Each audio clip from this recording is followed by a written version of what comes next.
to be able to do their certifications more remotely. So certifications of instruments that are housed in law enforcement all around the state. Right now, we have to be able to have someone in the laboratory while they're out in the field. We want to purchase some equipment to make it so that folks can do everything they need to do in the field and not have to have someone present in the laboratory, and some equipment to increase the amount of online training that we would be able to do from the forensic training section. Okay, the next slides are grant slides, and I'm not going to go through the ones that we have gotten and have available to us. You will notice a couple of those are new funding that we have just received, such as that coronavirus emergency supplemental funding, and also that JAG funding from DCJS that's just via the MOU to fund that part-time trainer position. But until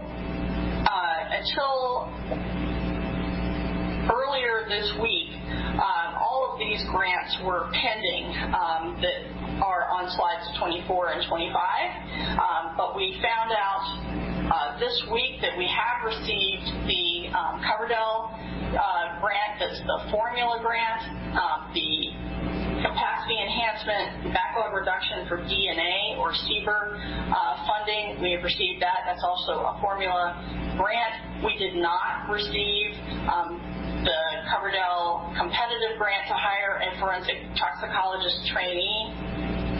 So that we have not received. The SACI continuation funding, or new funding under a new version of that SACI grant for sexual assault kits through the Attorney General's office. They have received an award, although it is less than the amount that they applied for. So we're not sure exactly how that might affect our portion of that. So I will report on that next time. And we did receive one of the two research grants that we applied for. We've received the one in toxicology that will look into some of the elements of cannabis testing in bodily fluids and trying to automate that process as the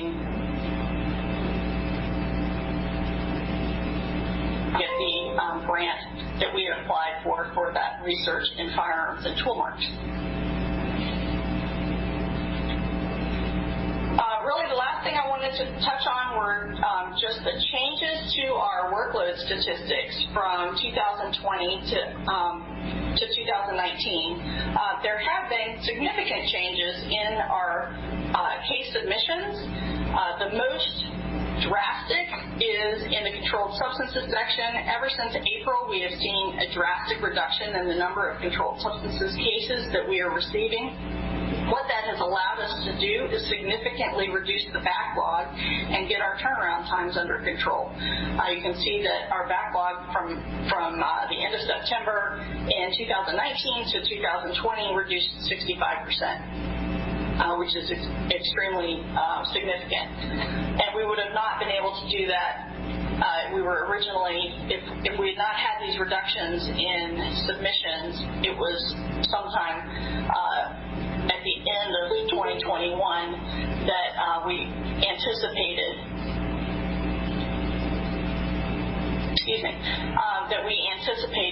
being able to get the backlog down this far.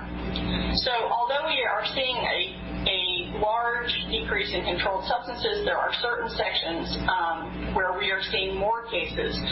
Firearms and tool marks is one of those, as well as toxicology.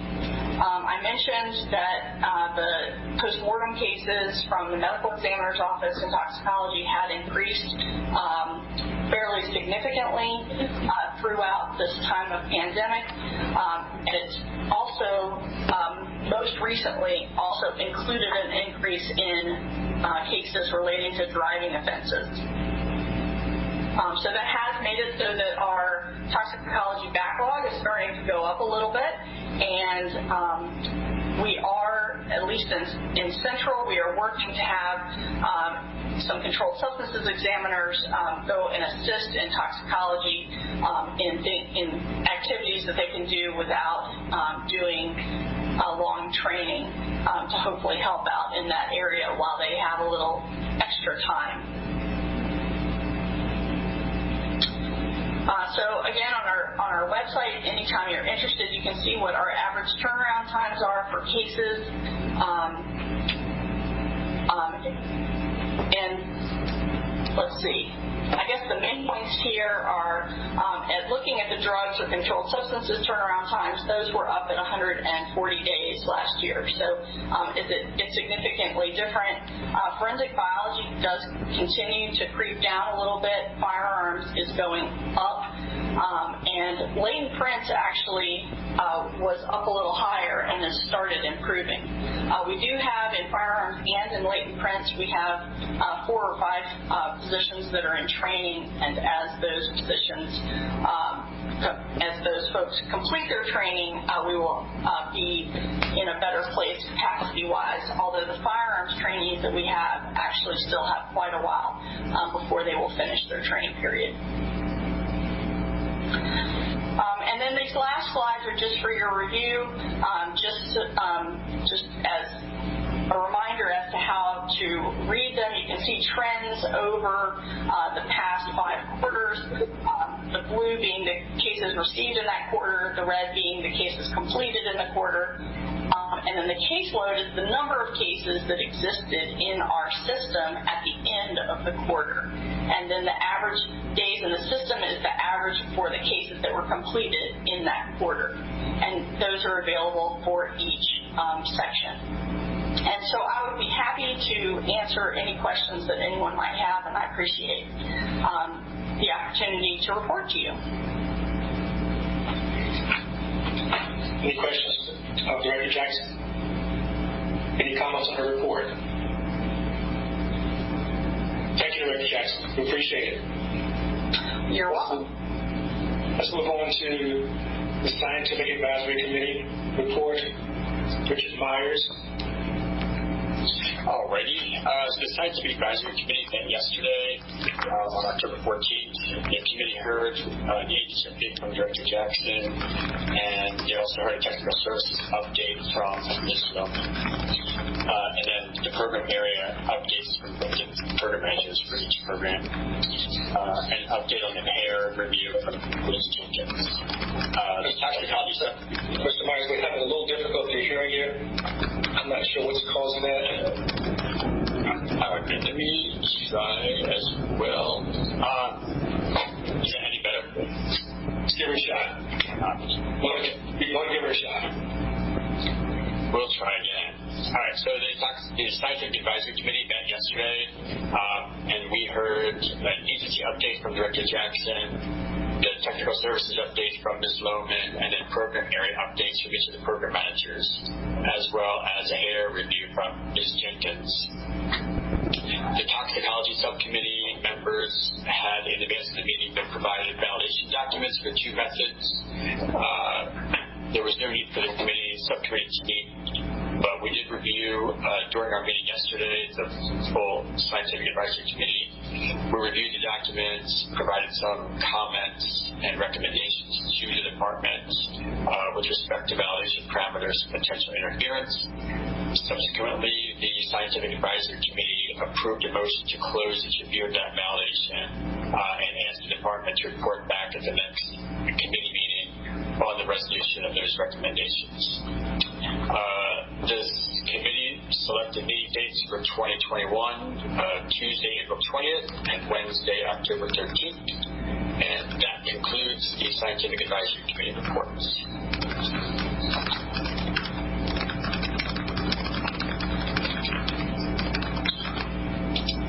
Any questions? Can you hear? It's a little broken up, but I think we can hear. All right, so that concludes my reports. Are there any questions? Hearing none. Thank you, Mr. Myers. Next item on the agenda is old business. Ms. Jenkins to report on the microscopic hair comparison case review. Department Councilor Jenkins.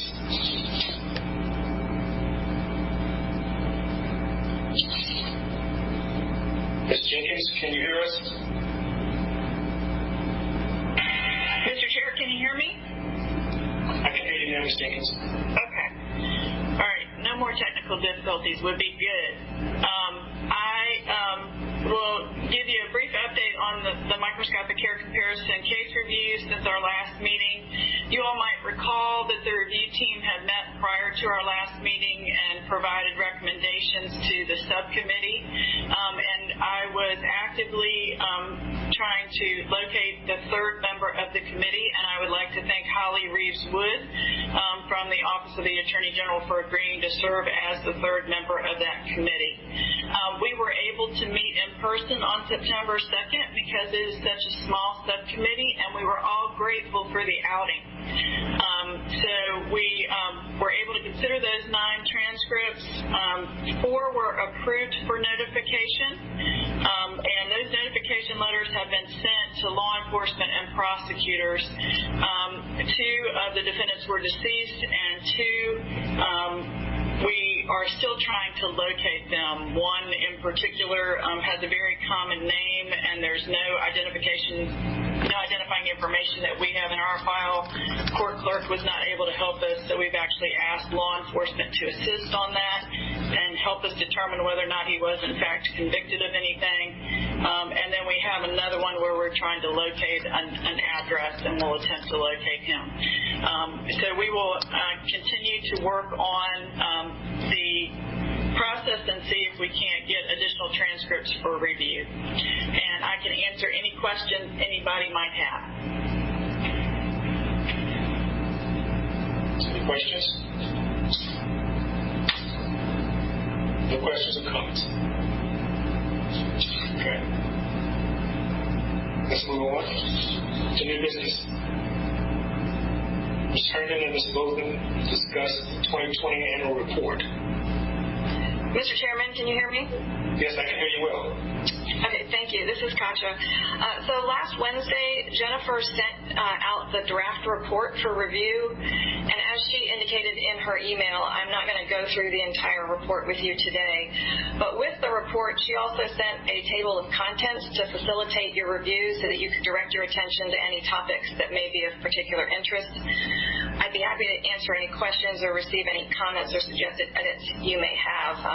I did want to thank Rich Myers, who already sent me his suggestions. So, Rich, you get a gold star for today. As a reminder, the report is due on November 1st. This year, the first falls on a Sunday, so my plan is to submit the report on Friday the 30th. So I would appreciate you sending any comments or edits to me by close of business on Thursday the 29th. And for anyone that may not have had a chance to review the draft yet, there is data and information that is highlighted in yellow in the draft report, and that is information that I will be updating before the report is submitted. It's primarily caseload statistics that need to be updated as the report was drafted before the September data was available, but I also will need to add information on the SAC meeting from yesterday. The one portion of the report that we do plan to review with you in some detail is new. Section 7 of the report addresses information on use of the PERC tracking system. The new section is the result of the PERC tracking system legislation from last year, which had an enactment clause requiring that information on use of the PERC tracking system be included in the Forensic Science Board's annual report. So I'm going to turn it over to Madison Bowden, who is our PERC tracking system coordinator, so she can review the information included in the report on the tracking system. Madison? Thank you, Katja. I'm going to go ahead and share my screen with everyone.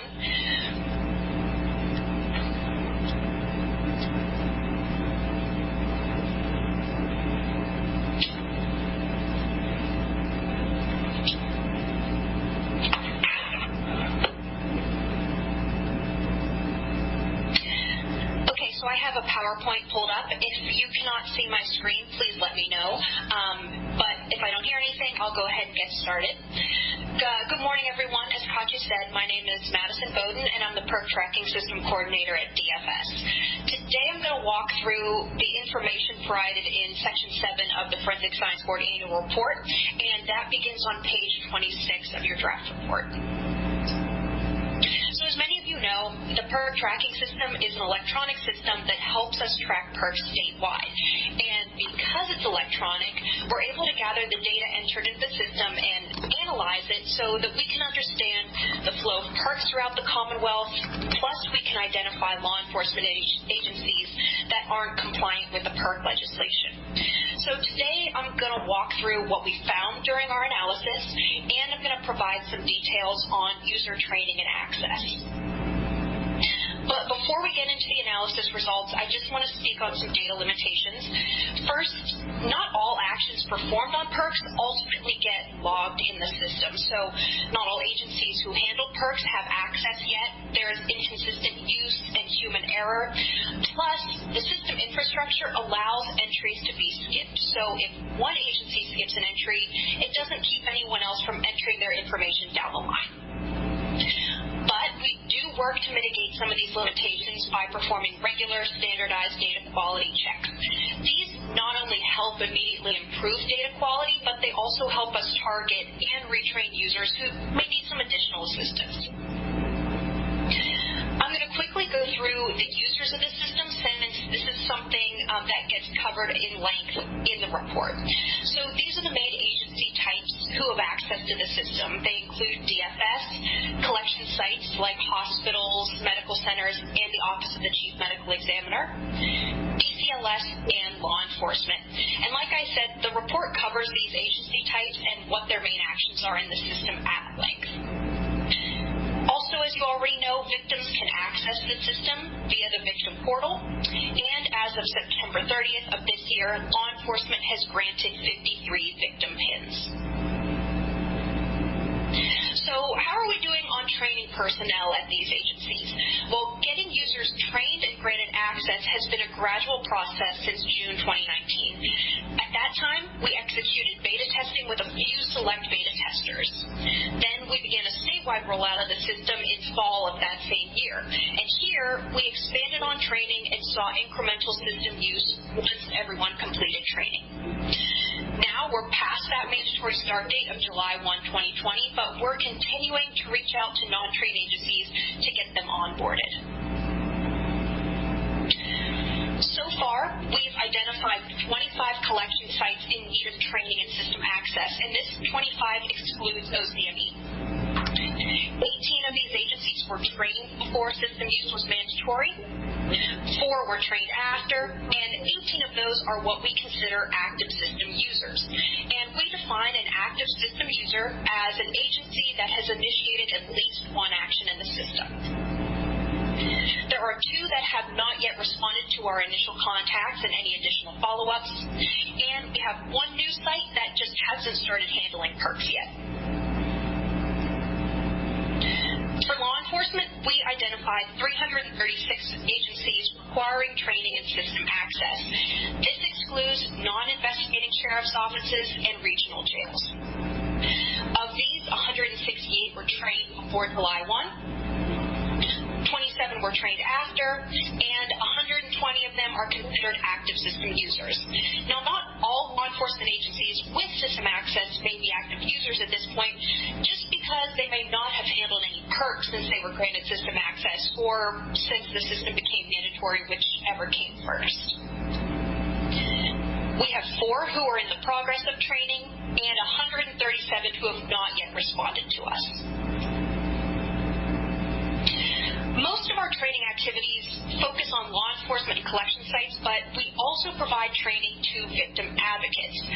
Now, victim advocates do not have direct access to the system, but they are able to get viewer-only access through an agency they're associated with.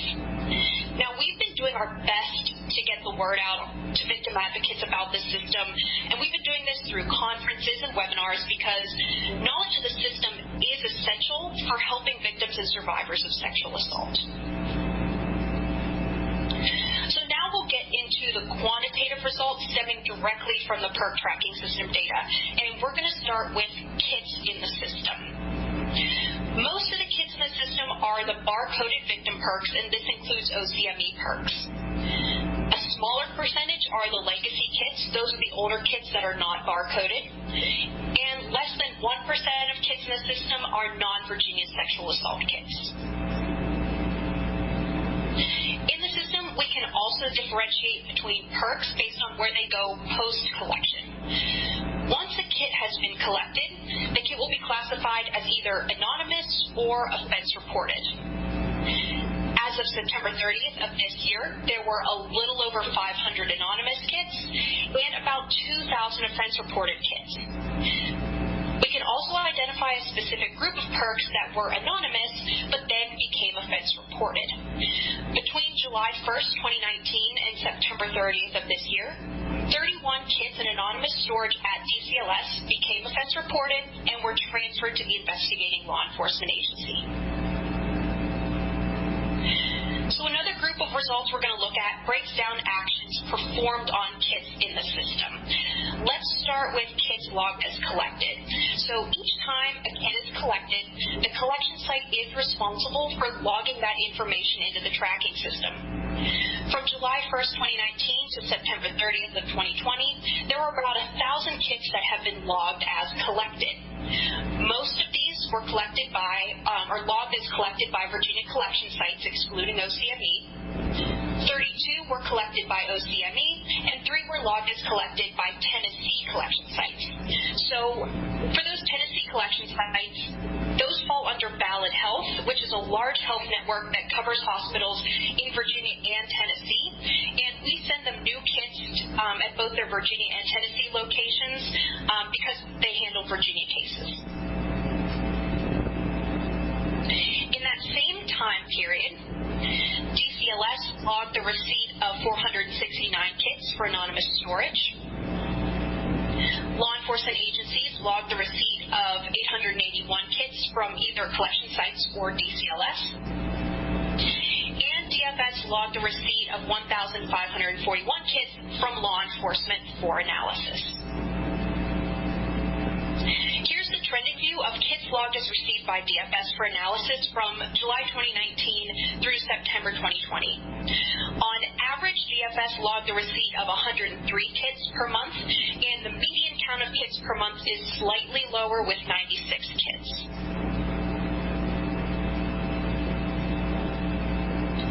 Now, one of the main purposes of the perk tracking system is to track the distribution of new barcoded perks.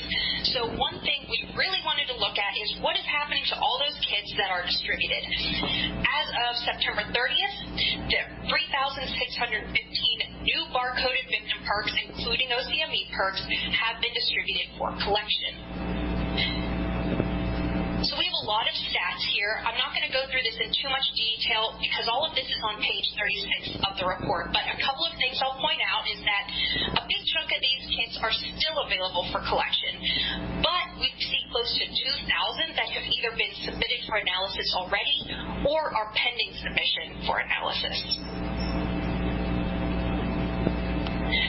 The system also helps us see when law enforcement is exempting kits from submission. As of September 30th of this year, 178 kits have been exempted from submission by law enforcement users. Most of these are for the reason not connected to crime. The next most common reason is anonymous, but all but 12 of those were logged by a single law enforcement agency that back-entered actions performed on older kits. So this count of 37 is a little bit inflated. The remaining kits have been exempted for the reasons routine death investigation, transfer of investigation, and out-of-state offense. As I mentioned at the beginning, the system also helps us identify when law enforcement does not comply with the PERC legislation. So pursuant to the PERC legislation, law enforcement agencies must submit a PERC to DFS for analysis within 60 days of receiving it, unless one of those 5 statutory reasons applies. We contact non-compliant law enforcement agencies if they've logged the receipt of a collected kit more than 60 days ago and there's no additional action taken on it, or if another user has logged the transfer of the kit to law enforcement more than 60 days ago and, again, no further action was taken on the kit. So we sent out the most most recent round of notifications on October 1st. And we found 18 agencies that logged receipt of a collected kit more than 60 days ago and there was no further action. Then on average, they had 2 kits per agency. 9 agencies had 1 or more kits logged as transferred to their agency, but they didn't take any action within 60 days. And again, that was an average of about 2 kits per agency. So system use has been rather gradual, starting with beta testing in June 2019 all the way through the mandated start date for use of the system. So far, not all agencies have been trained in granted access at this point, but we continue to do outreach to those that still require that training. And by next year, we expect to have much more data to analyze because more users will be acclimated to making the system part of their everyday workflow. So I'd be happy to answer any questions that you have at this time.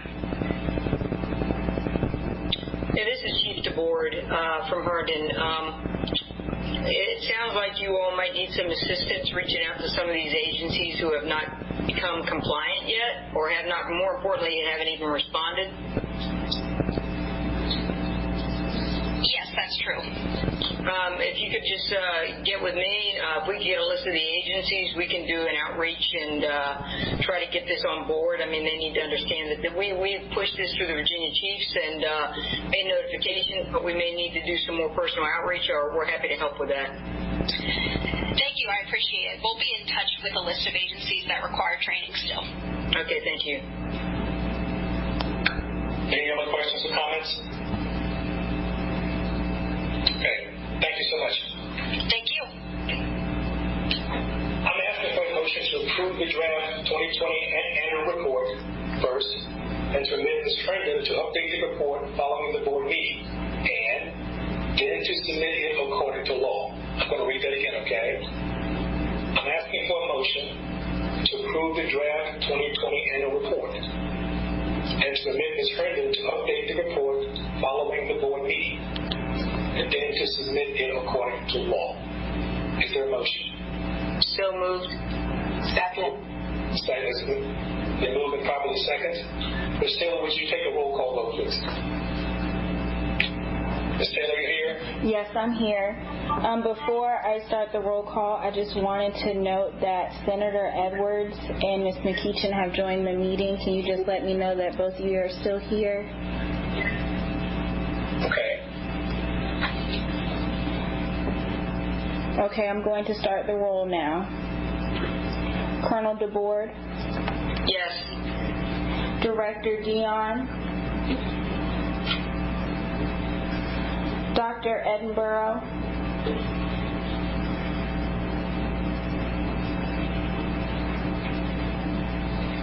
Senator Edwards? Here, yes. I'm here. Thank you. Dr. Gormley? Yes. Mr. Haid? Yes. Delegate Herring? Yes. Ms. Jurin? Yes. Mr. Lett? Yes. Ms. McEachin? Yes. Mr. Myers? Yes. Lieutenant Colonel Rosillo? Yes. Dr. Tony? Yes. Ms. Wood? Yes. The motion passes. Good. The board report is approved. Now we move on to the next meeting. We need to set a date for the next meeting in 2021. Ms. Taylor, could you suggest some dates for us, please? Okay. We have scheduled the January meeting for Wednesday, January 6th, 2021, because the General Assembly does not begin until January 13th. We have also scheduled the July meeting for Wednesday, July 14th, 2021. The April and October board meetings are scheduled for Wednesday, April 21st, 2021, and Thursday, October 14th, 2021, respectively, because the SAC met yesterday and chose their meeting dates for April and October of next year. If you have any conflicts, please let me know now. Any conflicts? Repeat those again. Okay. The January meeting is Wednesday, January 6th, 2021. The July meeting is Wednesday, July 14th, 2021. The April meeting is Wednesday, April 21st, 2021. And the October meeting is Thursday, October 14th, 2021. Okay. Any questions from anybody? All right, thank you. Public comment. If there are any members of the public who would like to provide comment, you're welcome to do so at this moment. Any members of the public? Hearing no request for comment from the public, that concludes the agenda. Is there a motion to adjourn the meeting? Sergeant Gormley. Is there a second? Second. Ms. Taylor, would you take a roll call vote, please? Colonel DeBoer, Yes. Director Dion, Dr. Edinburgh, Aye. Senator Edwards, Aye. Dr. Gormley, Mr. Hayes, Aye. Delegate Herring, Aye. Ms. Jones, Aye. Mr. Lett, Aye. Ms. McKeechin, Yes. Mr. Myers, Aye. Lieutenant Colonel Rosillo, Aye. Dr. Tony, Aye. Ms. Wood. Aye. The motion passes.